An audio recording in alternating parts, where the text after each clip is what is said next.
आज से करीब 500 साल पहले गोस्वामी तुलसीदास जी द्वारा रुद्राष्टकम लिखा गया था। नमामि शमीशान निर्वाण रूपम्। मैं उस रुद्र भगवान ईशान को नमन करता हूँ जिनका स्वरूप सर्वोच्च निर्वाण की स्थिति का प्रतिनिधित्व करता है। निर्वाण वो स्थिति है जहाँ सभी प्रकार की इच्छाएं दमन हो जाती हैं और परमानंद शांति प्राप्त होती है। विभुं व्यापकं ब्रह्म वेद स्वरूप। वो आकार से परे है, फिर भी वो विभिन्न रूपों में प्रकट होना चुन सकता है, जिसका स्वरूप वेदों में सर्वोच्च ब्रह्म के रूप में किया गया है। निजं निर्गुणं निर्विकल्पं निरीहम्। जो सदैव अपने आप में ही लीन रहता है, जो सत्य, रज और तम जैसे 3 गुणों से परे है और जो किसी भी प्रकार के परिवर्तन और इच्छा से परे है। चिदाकाशमाकाशवासं भजे। जो सदैव चिदाकाश यानी कि आध्यात्मिकता के आकाश में रहता है। मैं उस ईशान की पूजा करता हूँ। ध्यान के उच्चतम स्तर तक पहुँचना है तो ध्यान के उस महागुरु को जानो जो अनंत लोकों से परे है। ये है रुद्राष्टकम का दूसरा छंद। निराकारमोकार मूलं तुरीयम्। उस निराकार स्वरूप की बात हो रही है जिसके मूल से पवित्र ओमकार की ध्वनि जन्म लेती है और जो हमेशा तुरीय अवस्था में रहता है। तुरीय वो अवस्था है जिस ध्यान में ब्रह्म का अनुभव होता है।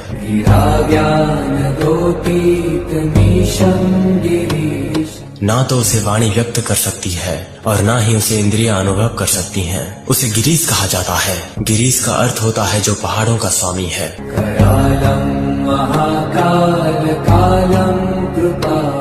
महाकाल का रूप धारण करके वो काल को छिन्न भिन्न कर सकता है और साथ ही वो अपने भक्तों के लिए करुणा का अवतार भी है।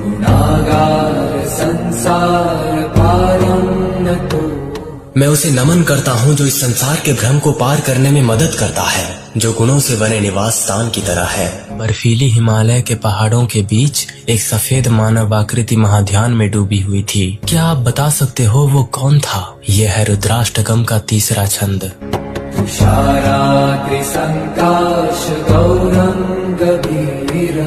वो जो बर्फ के पहाड़ों के समान सफेद चमक रहा है और जिसके अस्तित्व की खाई बहुत गहरी है। मनोभूत कोटि प्रभाश्री शरीर। उसके मन की गहराइयों में वैभव की लाखें किरणें विद्यमान करती हैं और उसके शरीर पर अभिव्यक्त होती हैं।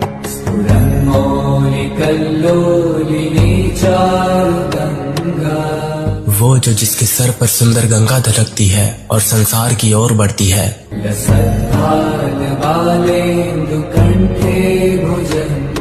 जिसके मस्तक पर मौजूद चंद्रमा अपनी किरणें फैलाता हुआ चमक रहा है और जिसके गले के चारों ओर सुंदर सर्प सुसज्जित है।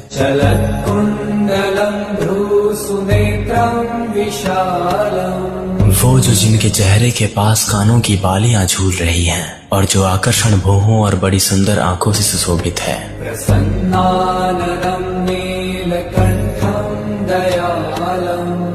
वो जिसका चेहरा खुशी और अनुग्रह से चमक रहा है, जिसका गला नीला है और जो बेहद दयालु है।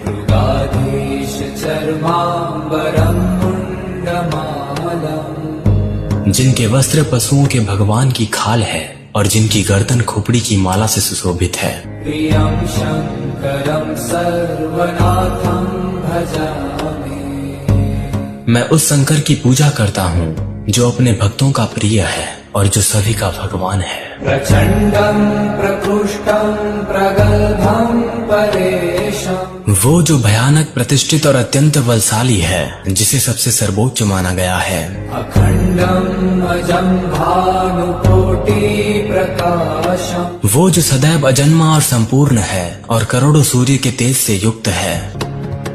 त्रयशूल निर्मूलनं शूलपाणि। वो त्रिशूल जिनके 3 शूलों से वो 3 गुणों के बंधनों को उखाड़ फेंकते हैं, जो कि सत, रज और तम है। भजेऽहं भवानी पतिं भावगम्यम्। मैं देवी भवानी के पति की पूजा करता हूँ जिसे केवल भक्ति से ही प्राप्त किया जा सकता है। फलातीत कल्याण कल्पांतकारी। वो जो जिनकी शुभ प्रकृति स्थूल भौतिक संसार के तत्वों से परे है और जो एक कल्प होने के बाद सृष्टि का सर्वनाश कर देते हैं। सदा सज्जनानंद दाता पुरारी। वो जो सदैव बुद्धिमान पुरुषों को बहुत खुशी देते हैं और जो त्रिपुरासुर के शत्रु हैं। त्रिपुरासुर वो लोग हैं जो केवल अधर्म का प्रतिनिधित्व करते हैं। चिदानंद संदोह मोहापहारी,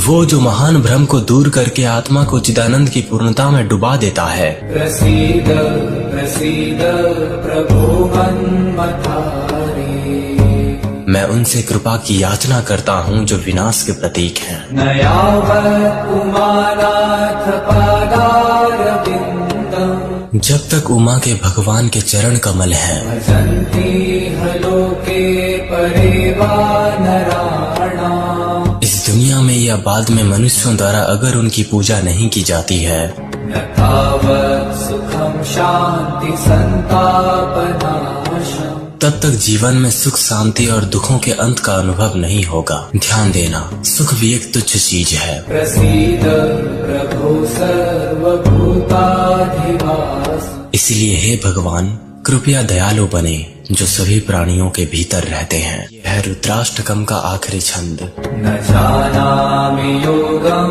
जपं नैव पूजा, मुझे नहीं पता कि योग जप या पूजा कैसे की जाती है। न तोऽहं सदा सर्वदा शम्भुतुभ्यम्, हे शंभु, मैं सदैव हर समय आपको ही प्रणाम करता हूँ।